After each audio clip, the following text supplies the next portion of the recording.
Deus, tremendo da vitória. Glória a Deus. Glória a Deus, aleluia.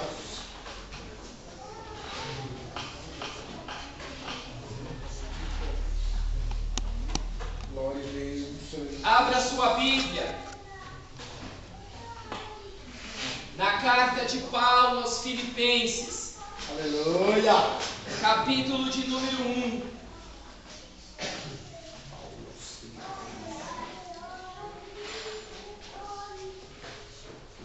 Esta carta, ela é muito interessante. Glória a Deus. Eu vou fazer um comentário geral, mas na verdade nós não vamos sair do capítulo 1. Ela é conhecida como a carta da alegria cristã. É nessa carta que Paulo fala: regozijai-vos no Senhor. Outra vez vos digo, regozijai-vos.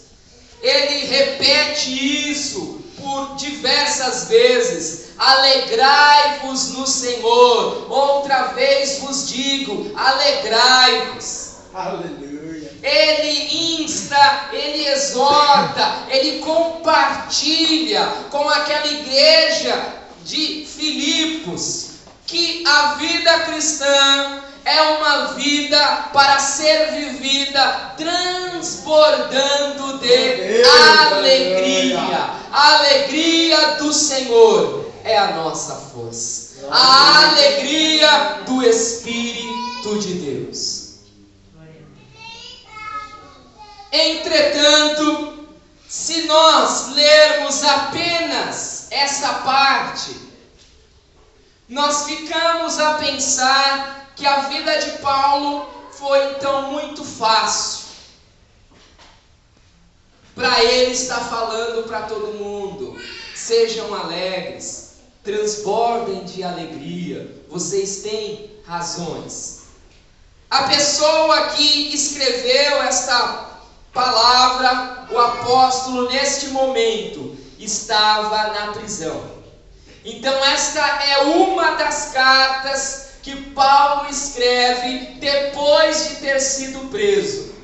Então nós estamos dizendo que Paulo está lá da prisão, falando para a igreja de Filipos que estava em liberdade, falando: olha, se alegrem no Senhor.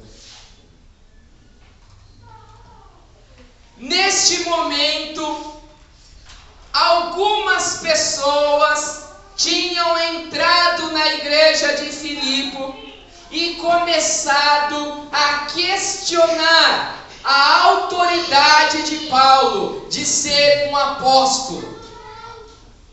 Estavam dizendo: olha, será que vocês devem dar ouvidos a Paulo?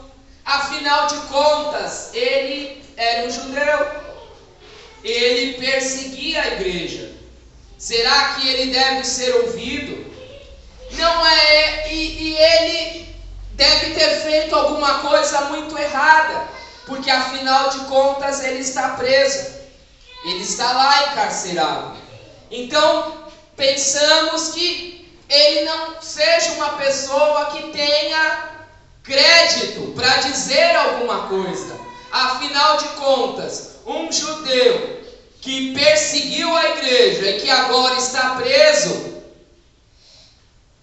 então ele estava sendo questionado como autoridade para poder falar alguma coisa para a igreja. Por quê? Porque a vida dele estava em risco, estava em sofrimento, estava em aperto, estava em dor.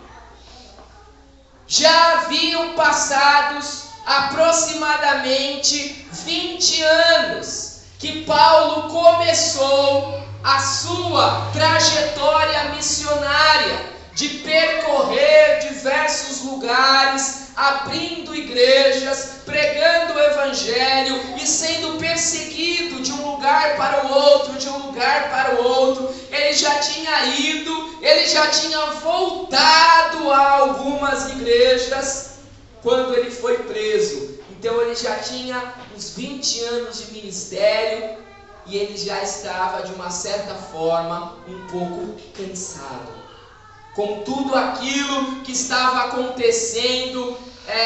Talvez a coisa mais fácil que poderia Paulo fazer era falar: olha, esse negócio de igreja, esse negócio dá muito trabalho, vamos deixar esse negócio de lado. Olha a minha situação, eu estou preso, eu estou cansado, e ainda as pessoas estão duvidando, depois de 20 anos de eu entregar minha vida, eles estão duvidando que eu seja realmente um apóstolo. Então, na realidade, se você for pensar, não havia razões ou motivos naturais, circunstanciais, para que Paulo estivesse alegre, ou para que Paulo pedisse para alguém ficar alegre. Mas nós vamos, pela palavra de Deus e pela ação do Espírito Santo, entender e desfrutar do que seja realmente a alegria de servir a Deus, a alegria de caminhar nos passos de Jesus, a alegria de andar na direção da vontade de Deus. Ainda que haja, meu irmão, ainda que haja, minha irmã, ventos contrários, o lugar mais seguro da terra é o centro da vontade de Deus. Deus amado, aleluia. E eu quero que você guarde o versículo de número 6. Capítulo 1, versículo de número 6. É o centro nervoso desta parte, desta mensagem do capítulo 1. Glória a Deus.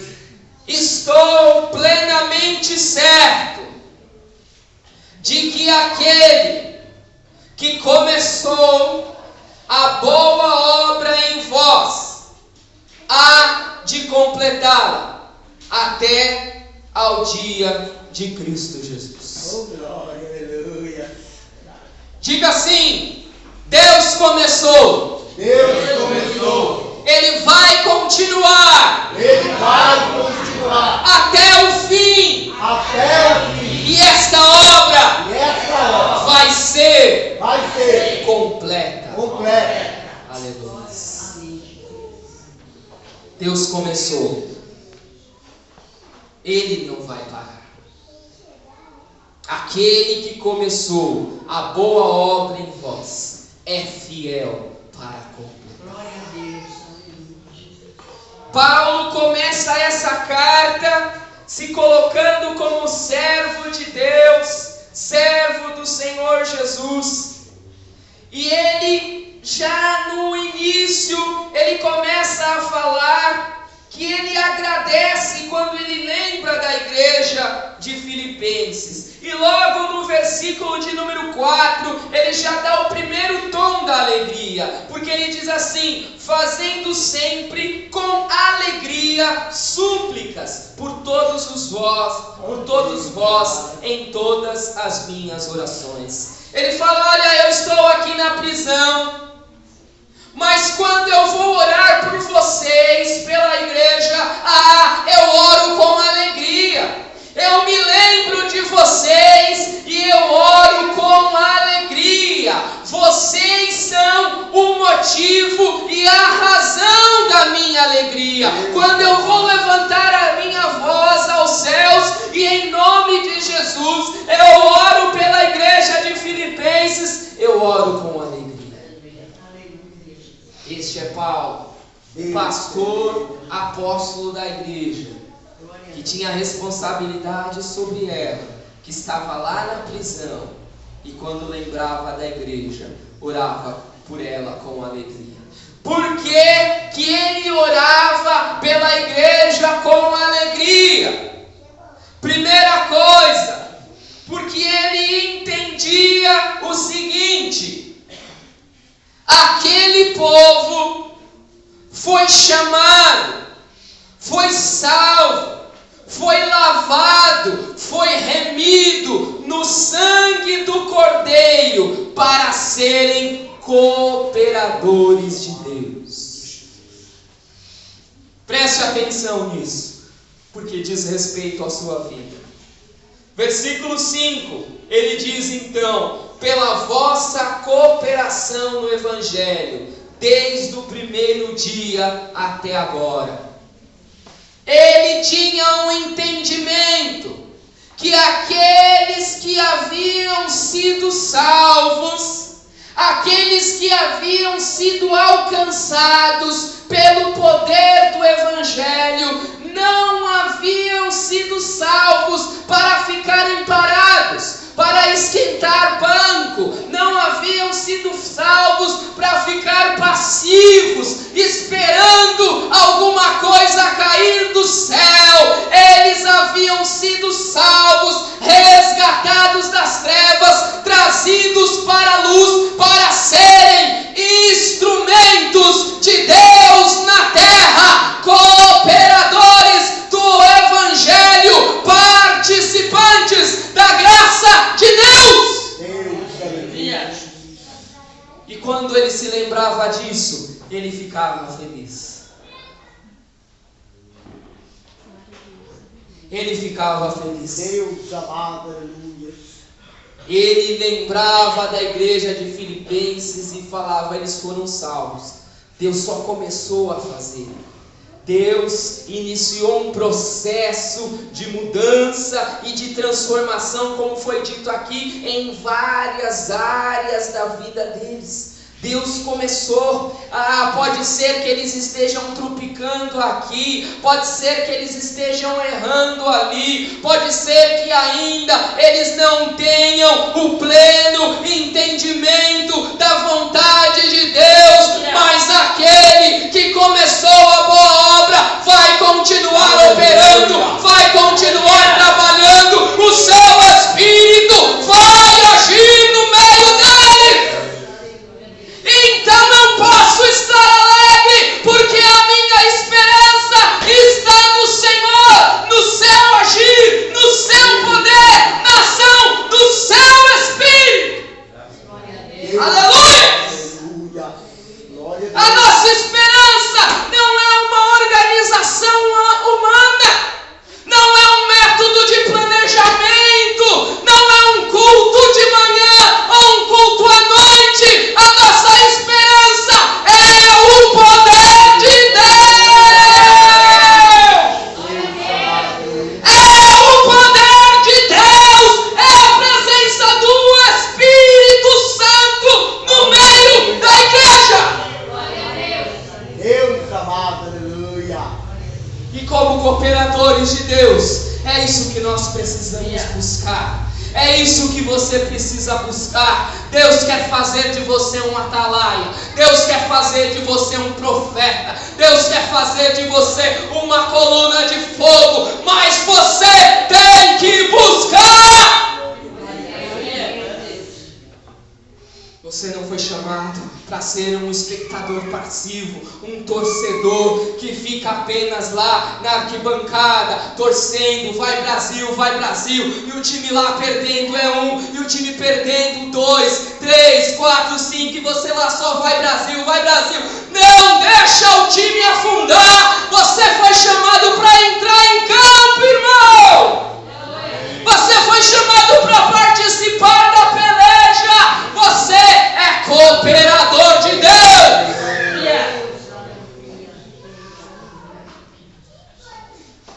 Paulo se alegrava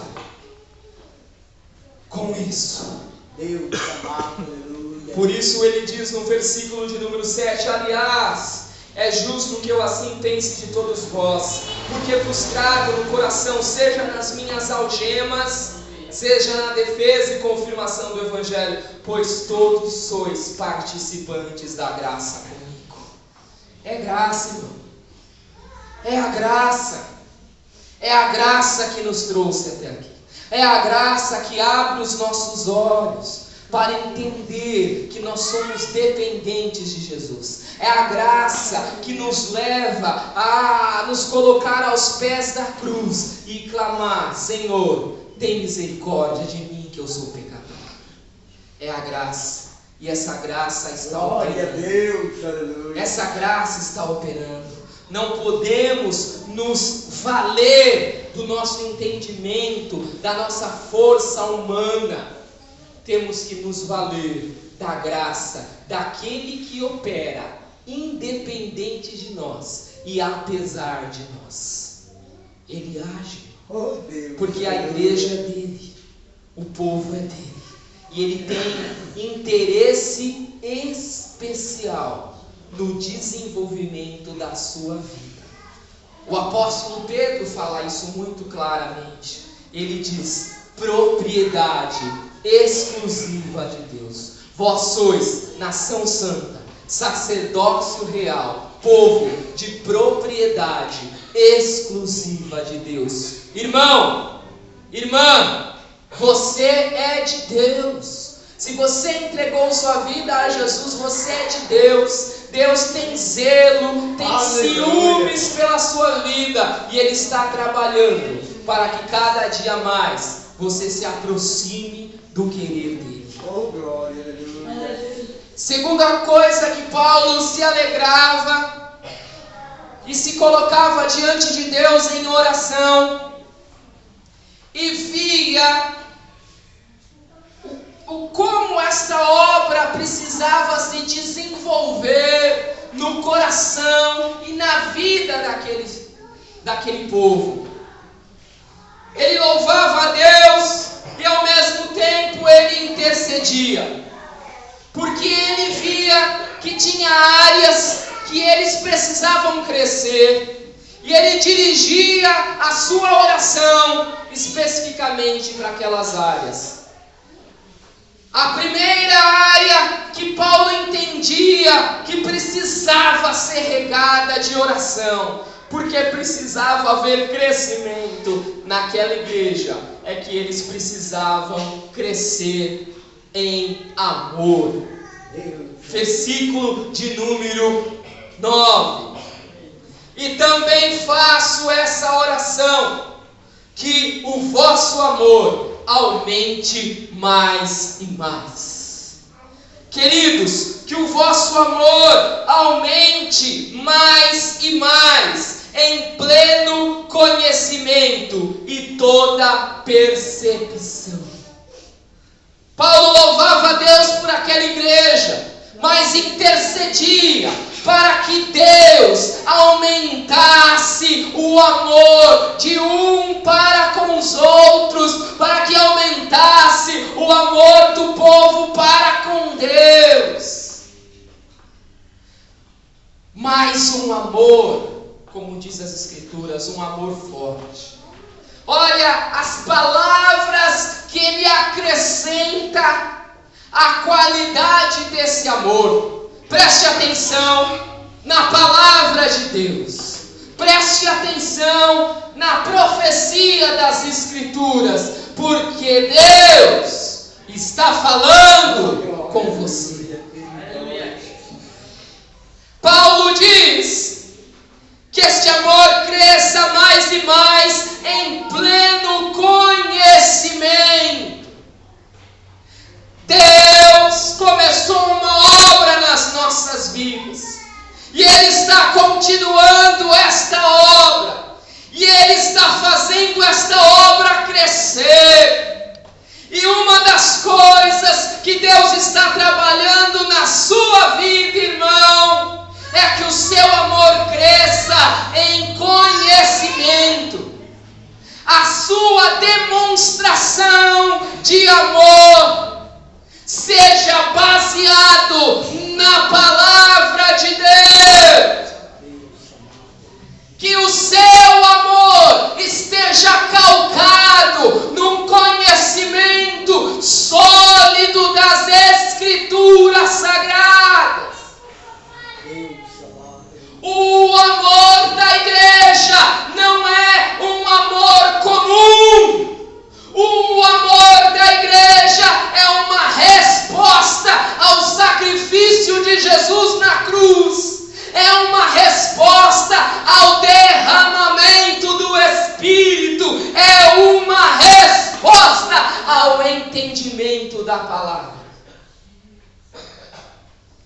Deus amado. Por isso o Senhor Jesus vai dizer: aquele que tem os meus mandamentos e os guarda, esse é o que me ama.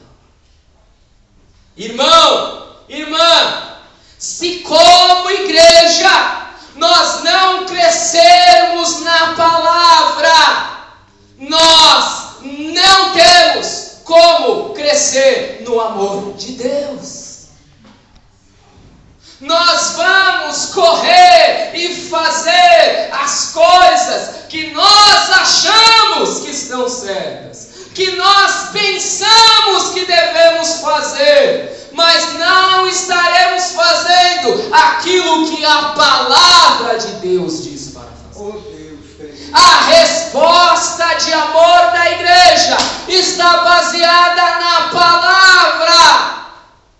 Se nós não crescermos neste conhecimento, o nosso amor, o nosso sacrifício é vão. Oh Deus maravilhoso, aleluia. Por isso, o Senhor, quando chama o profeta, diz através dele: os meus pensamentos são maiores do que os vossos pensamentos. Deus, eu creio. E os meus caminhos maiores do que os vossos. Glória a Deus, aleluia. A oração de Paulo para que a igreja de Filipos crescesse em amor é para crescer em pleno conhecimento. Irmão, Jesus tem um chamado na sua vida e você precisa crescer na palavra, senão você vai ser levado para lá e para cá em roda, pelo sopro, pelo vento, pela tempestade, pela dificuldade, pelo sono, pela dor, por qualquer coisa. Mas aquele que estiver firmado na palavra, é como uma casa firmada sobre a rocha. Pode vir vento, pode vir tempestade, pode vir enxurrada, esta casa não será abalada, porque está firme sobre a rocha. Deus amado, aleluia. Irmão, você é a pessoa chamada a construir a sua casa sobre a rocha. Você, cooperador de Deus, precisa tomar parte ativa neste processo que Deus está trabalhando para edificar uma igreja forte que abale as estruturas bem. Glória a Deus. Você é chamado para isso. Você precisa investir. Aleluia. Mas Paulo fala uma outra coisa. Parece uma palavra que está aqui perdida, desapercebida em relação ao amor, mas ela é tão importante quanto a primeira. Ele diz: em toda percepção, em todo discernimento, em toda sensibilidade espiritual. Precisa crescer na palavra, mas também precisa crescer na sensibilidade do Espírito de Deus. Sensibilidade espiritual, percepção espiritual. Já foi dito aqui do homem de Deus em relação ao profeta: abre os meus olhos, abre os olhos desse moço para que ele veja. Deus, aleluia. Percepção espiritual. O nosso coração tem que estar sendo chamado para as coisas de Deus. Glória a Deus. Sensibilidade espiritual. Eu preciso ter olhos para ver, ouvidos para ouvir o que o Espírito está dizendo. Deus amado, Aleluia. Eu preciso, você precisa, esta igreja precisava, e Paulo orava para que o amor deles cresça em sensibilidade, em percepção espiritual. Irmão, irmã, tem coisas que Deus quer te incomodar, que você esteja atento a elas. Mas para isso, você precisa de sensibilidade espiritual. coisa que os seus olhos naturais podem ver. Às vezes você está passando por um problema na sua casa, na sua vida, no seu casamento. Não dá para discernir o que está acontecendo ali no mundo espiritual. Não adianta você procurar com os seus olhos, que você não vai ver. Você precisa de sensibilidade espiritual. Você precisa, eu preciso de ter olhos da fé, olhos do Espírito de Deus. Às vezes nós temos batendo numa tecla, achando que aquele é o problema, quando a raiz do problema está em outro lugar. Oh Espírito de Deus, Aleluia. dá-nos sensibilidade espiritual para ver, para ouvir aquilo que o Senhor está dizendo. Precisamos crescer nisso. Aleluia. Glória a Deus. E Paulo fala uma terceira coisa que colocava ele em oração para que a igreja crescesse e transbordasse mais em alegria, ainda em meio às lutas e às dificuldades, na realidade principalmente por causa delas. Ele diz que eles precisavam desenvolver na vida deles o caráter de Cristo. E ele dá algumas direções por onde este caráter era desenvolvido. Ele diz o seguinte no versículo 10: para aprovar as coisas excelentes. O que ele está dizendo? Ora, eu me coloco de joelhos a favor desse povo, para que eles saibam fazer as escolhas certas, para que eles saibam tomar as melhores decisões, fazer as melhores escolhas, seguir para os melhores caminhos. Isto é uma questão de caráter espiritual. Porque quando você vai tomar uma decisão, irmão, preste atenção aqui, porque todo dia a gente tem que tomar uma decisão. E Paulo está orando o seguinte: esse povo precisa crescer nisso. Eles precisam crescer no entendimento de que a vida deles é vivida na minha presença. E se eles não considerarem a minha vontade, o meu querer, as coisas mais excelentes, as decisões serão erradas. Irmão, irmã, você está aqui num culto de Santa Ceia. Daqui a pouco você vai tomar o pão e vai tomar o cálice, que anunciam a morte do Senhor até que Ele venha. Sabe o que essa ceia está dizendo? Que Deus te ama e que você está destinado a morar com Ele eternamente no céu. Irmão, quando você tomar uma decisão, quando você for fazer uma escolha, você precisa considerar quem você é, o que o Senhor fez na sua vida e para onde você está indo. Irmão, não pensa que são essas coisas apenas desse mundo, que é somar 1 mais 1 para dar 2, não. Que seja apenas uma decisão lógica. A sua vida foi comprada pelo sangue do Cordeiro. Quando você tomar uma decisão, irmão, você tem que lembrar uma coisa: a vida não é sua, a vida foi entregue nas mãos de Deus. Ele é o dono da sua vida e todas as suas decisões precisam passar pelo crivo dele. Precisamos crescer em caráter. Não somos mais deste mundo. A nossa lógica não é a lógica deste mundo. Ele diz: crescer em sinceridade. E ele vai dizer lá: inculpáveis até o dia de Cristo. Sinceridade, irmãos, às vezes tem um preço alto, né? falar a verdade não é uma coisa fácil muitas vezes, mas Deus quer trabalhar na sua vida.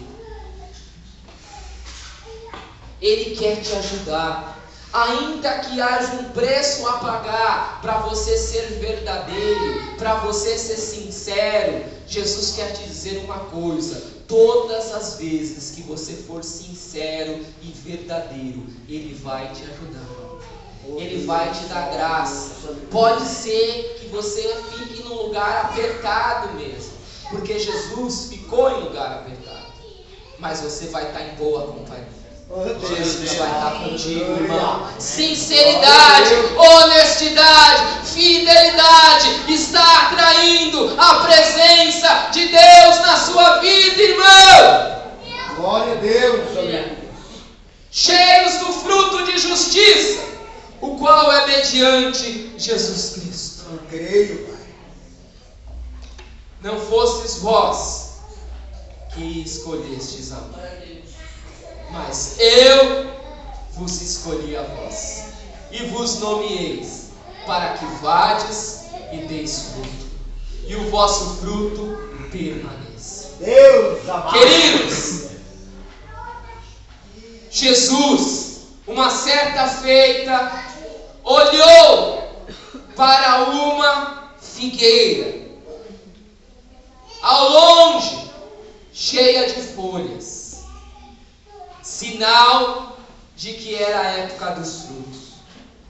Aproximou-se dela, procurando um fruto, e não achou, e amaldiçoou aquela figueira, dizendo: nunca mais haja fruto em ti. Jesus é aquele que está investindo pesado, forte, com todas as riquezas da graça e todo o poder do céu na minha e na sua vida, para que haja crescimento, para que haja desenvolvimento. Mas, irmão, não se engane, haverá um dia que Ele virá para inspecionar esta figueira de perto. Ele não vai se contentar apenas com as folhas, Ele não vai se contentar apenas com a aparência, Ele vai querer saber se tem fruto na videira. Deus, aleluia. Deus amado, aleluia. Glória a Deus, aleluia. Oh Espírito Santo de Deus. Por isso Jesus diz: eu sou a videira, vós os ramos.